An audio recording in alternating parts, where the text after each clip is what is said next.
Hello.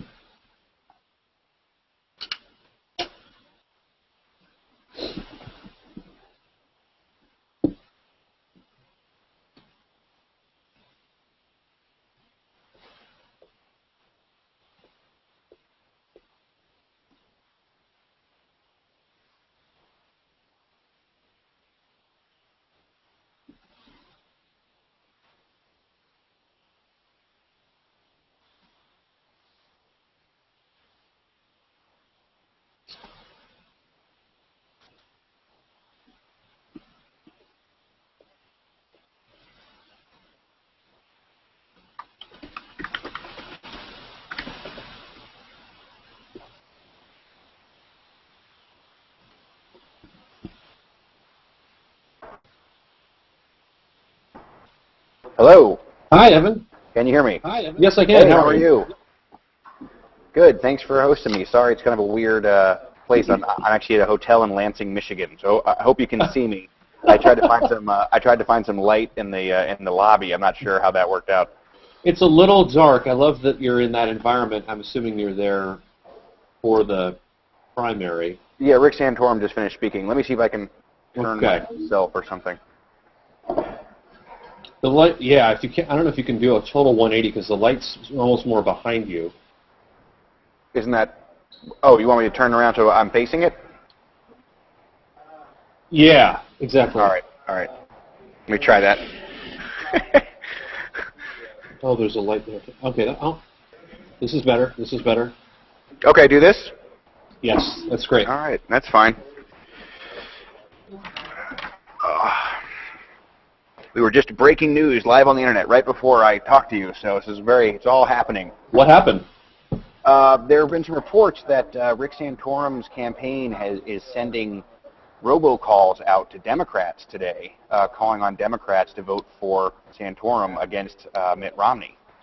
We haven't confirmed the calls have come from Santorum's campaign, but I got multiple reports in my inbox. I did an interview with a guy who got one of the calls, kind of a veteran Politico here, and the call goes out, and it sounds like it's a union guy who calls and says, vote for Santorum because Romney opposed the bailout. So it's sort of a big deal. It's what you might call a dirty trick, if you like to use that kind of word. Yeah. Okay, well, we'll get into that in just a second. I'm just going to ask you to tilt your camera down or your laptop down just a little bit so we don't have quite as much headroom. Maybe split the difference. That's perfect. Okay. And you've got headphones in, so I think we're all good to go. And Evan, McMorris-Santoro, is that the way to pronounce your last name? Yeah, Evan McMorris-Santoro. It's McMorris-Santoro, okay. And you've been with the Talking Points Memo since 2009, is that right? Mm-hmm. That's right. Okay. Great. Well, we'll start out with the breaking news stuff once we're up and running here. Okay. And I'll let you sort of set the scene for us. So if you're ready, I'll just, it'll be like 5 seconds, and I'll introduce you, and we'll go from there. Okay, ready to go? Okay.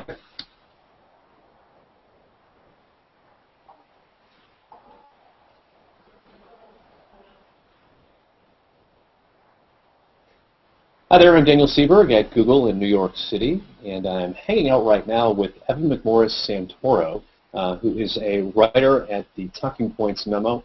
He's been covering politics there since 2009, and prior to that was a reporter at the National Journal's Hotline, covering the election back in 2008. Evan, welcome. Thanks for hanging out with us. Yeah, all the way back in 2008. Yeah, thanks a lot, Daniel. It's good to be here. It seems like it was only yesterday, and yet here we are coming up to 4 years ago. So now you are in Lansing, Michigan right now. Tell us where you are exactly. I see it looks like maybe a hotel, and you're there for the primary, I see. Yeah, I'm in a Lansing, Michigan hotel lobby.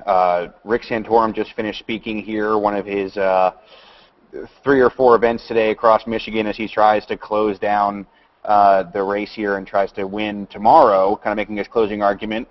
He just gave a speech to a decent-sized crowd here in Lansing.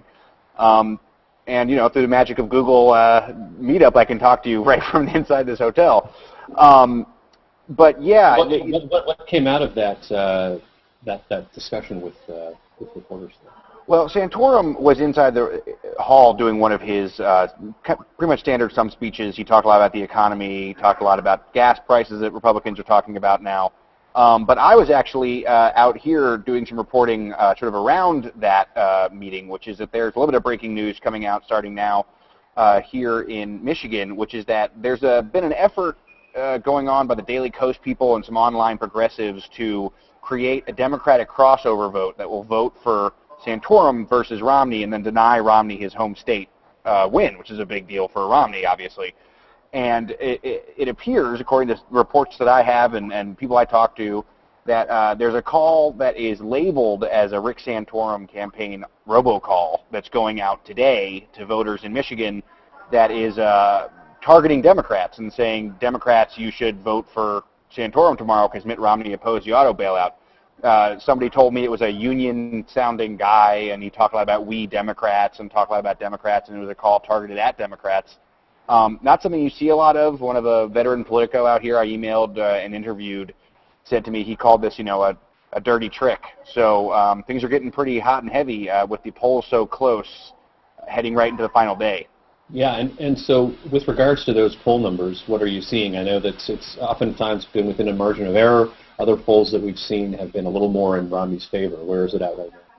Well, it looks like, momentum-wise, it looks like Romney has picked up some.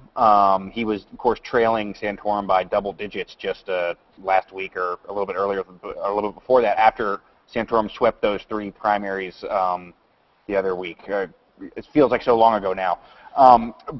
So that gap has closed, and now it's very, very close. And there have been some polls that showed, there was a poll out today showing Romney up by 2, other polls that show a little bit of momentum for Santorum. So it's really, really close here, and no one really knows what's going to happen. It's worth noting, though, that right along, the Santorum people have sort of kept expectations low here. Even when Santorum was up really high in the polls, he said, I hope to finish a strong second. It's Romney's home state, And even now, one of his campaign staff said on TV today that, he's already won because he's made Romney work so hard and he's kept it so close. Whereas the Romney people have said right along that they're going to win. Romney himself says he's going to win. Romney's staff says he's going to win. So by the expectations game alone, I think the confidence of a win is really a lot more with the Romney people than with the Santorum people. But the polls are so close that I don't think anyone can tell you what's going to happen. So let's talk a little bit more about what's happening in Michigan with regards to Ron Paul, who you were writing about. He's recently directed his attack ads in Michigan at Rick Santorum, almost in a sense giving Mitt Romney a bit of a pass. Why is he doing that when Romney seems to be edging out Rick Santorum in the polls? Well, that's an excellent question, actually. We've seen Paul did this before. So just as a sort of stage setter, Paul has an ad up against Rick Santorum here. It's a very tough ad, and it goes after Rick Santorum for supporting earmarks as a senator and for voting for various spending bills, things Republican voters don't like very much. And it just so happens to be the exact same line of attack that the Romney campaign is also using against Santorum at the same time. So there's been an idea, there's been some rumors going around that there's been a collusion between these two guys, that Ron Paul is helping Mitt Romney beat Rick Santorum, maybe for a quid pro quo of some kind, a cabinet spot in a Romney administration, maybe even a vice presidential slot for his son, Rand Paul, a senator from Kentucky. This has been going around, this discussion's been happening for the past several days. Santorum himself has said this is happening and they're working together. Ron Paul himself says no, we're not working together. There's no need for that. But we have seen Ron Paul do this before, that he ran a lot of ads targeting Newt Gingrich back when Gingrich was surging in the polls, that it wasn't going after Romney so much, but was going after Gingrich. And again, along the same lines that Romney was. So there really is no specific evidence other than the ads look alike to suggest that there's anything going on. I spoke with a bunch of Paul people yesterday at an event outside Grand Rapids where Paul spoke and actually spoke about right to work and targeted his base here. A very fired up speech that really showed he's trying to win, even though polls show he's not really, doesn't really have much of a chance. Anyway, I spoke to some of his supporters here, and they dismissed the idea completely. They said, there's no way he would do this, and if he did do it, we'd be disappointed. It would be sort of like him selling out. he wouldn't be the man that we thought he was. So if Ron Paul is working with with Mitt Romney, he risks alienating some of this very powerful base that he's built up. And there's some discussion that that base that he's built up over the years might go to his son when his son might run for president in 2016. So this is probably not the kind of thing he'd like to do, is to alienate those people. So going off that, it's a lot less likely there's something official going on. But nevertheless, the rumors persist, and I don't think anyone's really going to know until someone writes that book, after the campaign's over. Then we'll all find out. We're all curious about what goes on behind closed doors That's right. with any political campaign. Now, speaking about Santorum just for a second, what are your thoughts about him calling President Obama a snob for wanting everybody in America to go to college? That's what the president has suggested. Do you think his opponents are going to use this against him, or will this quickly fade out in the news cycle? Well, yeah, this is interesting because it's sort of classic Santorum in that it's a line that people who are not social conservatives and are not sort of focused on that right-wing end of the party, they hear it, and it's very surprising. It just seems so weird. He spoke here at an event near Detroit. It was a Tea Party event sponsored by Americans for Prosperity, which a lot of Internet people will know is the Koch brothers-funded group that helps to promote the Tea Party. He was speaking there, and he gave this speech, and he talked about President Obama's call for more people to go to college. President Obama said in a 2009 speech that he thought that Americans should commit to 1 year of post-high school education. He said, vocational school, whatever, college. Santorum took that to mean he thinks that every American should go to college, which Santorum then said made Obama a snob. And beyond that, meant that Obama wanted to sort of indoctrinate people into becoming liberals, because going to college makes people into liberals. That's an important part to remember, because I spoke with a bunch of people at the AFP rally after Santorum made this comment, and they were less focused on the snobbery. They said, sure, Santorum is saying that, to say that every person needs to go to college, some people can go, to vocational school, some people can just work with their hands, they don't need to go straight to college, or go to college at all. To say that they do is snobby. But they also really bought into the idea that college is some sort of an indoctrination mill to turn people into liberals and turn them against conservative values. So in that case, I think this is Rick Santorum reaching out to the conservative base. But your question was about how his opponents are going to use it against him.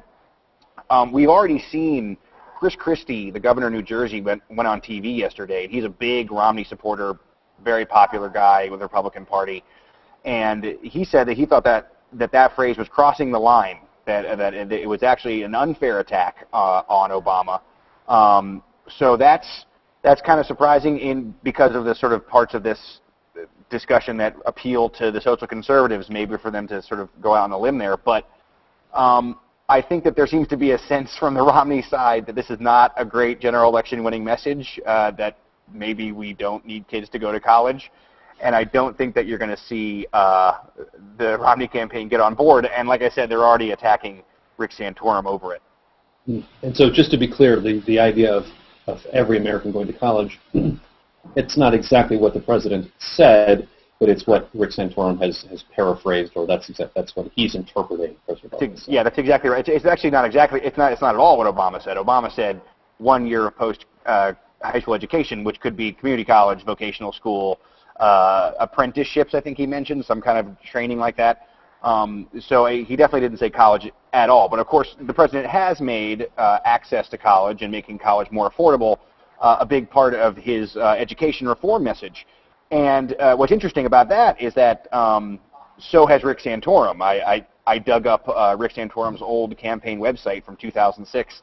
When he ran for Senate, he lost very badly in that race. But while he was running for re-election as a Pennsylvania senator, one of the big bullet points on his website is this idea of making college more affordable. He said he wanted to make it possible for every Pennsylvanian to go to college. So it's a very similar message that I think as you see him appeal to this sort of ultra-conservative Republican presidential electorate, you may be seeing him sort of shy away from some of those things he said in the past, and I think this is one of those instances where policy-wise, in terms of access to college, both Obama and Santorum have advocated making it easier. But in terms of saying the kids should go, Santorum is using this as an attack on Obama. So it's an interesting sort of juxtaposition. it's the kind of thing that we really like to report on when we're out here in the field. It's really, it makes for a good day when you can sit in the back of an event and find that quote on a website and put it up. Right, absolutely. Well, speaking of comments on websites, we've got some coming in here to the Politics and Elections page on Google+, and I want to put one to you from James. He wants to know which congressional blue dogs are facing interesting primary challenges this year, and he wants you to know that it's lowercase blue dogs, not necessarily those that are in the Blue Dog Caucus, but nominal Democrats who tend to support filibusters and oppose the administration's proposal. So he's curious to hear your thoughts on that. Well, sure. You know, I have to preface this by saying I'm in the presidential bubble, and it's very hard to stay abreast of everything that's going on when you're in this presidential cycle, especially these days with Twitter and so much news happening. But there is a continuing effort to do this by the progressives. The progressives have been pushing to try to get rid of some of these more moderate Democrats for quite a while now, to try to prevent what they think are Democrats that aren't reliable votes a lot of times with President Obama and aren't reliable votes for the progressive message. And so there are a couple of cases where some of this is going on.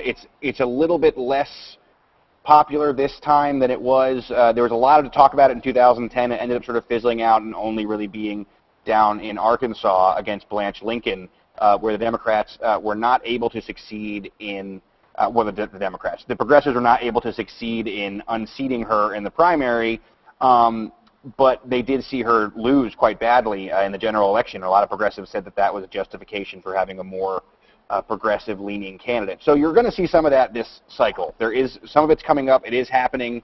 But more interestingly, really, in terms of primaries right now, is because of redistricting and how that's changed how the congressional districts are set up. You're seeing a lot of interesting primaries between progressives and between conservatives, for that matter. Up in Ohio, Marcy Kaptur and Dennis Kucinich, who are both very well regarded by progressives, are having to battle against each other in the primary race there.